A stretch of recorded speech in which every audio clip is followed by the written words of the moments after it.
الحمدللہ وحدہ والصلاة والسلام علی من لا نبی بعد۔ معزز سامعین کرام، میں نے آپ کے سامنے پچھلے جو آپ کے سامنے گفتگو ہوئی اس میں درود شریف کے فضائل اور برکات ذکر کیے تھے۔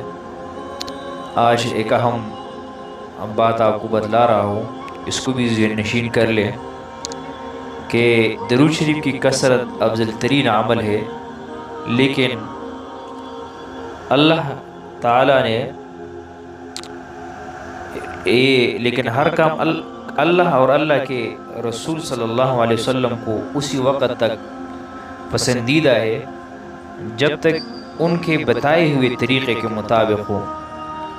لیکن اگر کسی کام کے اندر اپنی طرف سے کوئی طریقہ ایجاد کر لیا اور اس کے مطابق کام شروع کر دیا تو اس سے اللہ اور اللہ کے رسول صلی اللہ علیہ وسلم کو کوئی خوشی حاصل نہیں ہوگی۔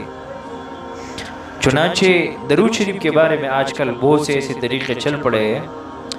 جو اپنی طرف سے گڑے ہوئے ہیں، اللہ اور اللہ کے رسول کے بتائے ہوئے طریقے نہیں ہے۔ اس صورت میں انسان یہ سمجھتا ہے کہ میں اچھا کام کر رہا ہوں اور حضور اقدس صلی اللہ علیہ وسلم کے ساتھ محبت کا اظہار کر رہا ہوں،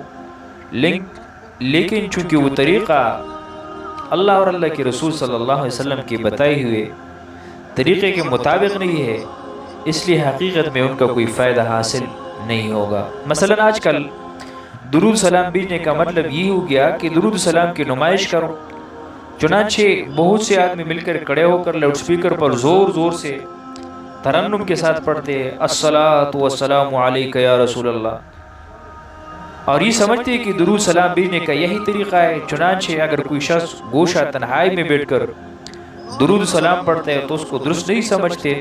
اور اس کی اتنی قدر و منزلت نہیں کرتے، حالانکہ پوری سیرت طیبہ میں اور صحابہ کرام کی زندگی میں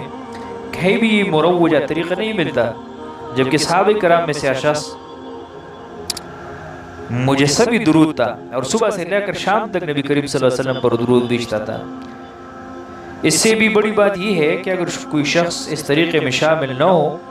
تو اس کو یہ طعنہ دیا جاتا ہے کہ اس کو حضور صلی اللہ علیہ وسلم سے محبت نہیں، یہ درود و سلام کا منکر ہے وغیرہ وغیرہ۔ یہ طعنہ دینا اور زیادہ بری بات ہے۔ خوب سمجھ لیجئے، درود بھیجنے کا کوئی طریقہ اس طریقے سے زیادہ بہتر نہیں ہو سکتا جو طریقہ نبی کریم صلی اللہ علیہ وسلم نے خود بتایا ہو۔ وہ طریقہ یہ کہ ایک صحابی نے سوال کیا کہ یا رسول اللہ، آپ پر درود بھیجنے کا کیا طریقہ ہے؟ حضور صلی اللہ علیہ وسلم نے جواب میں درود ابراہیمی پڑھا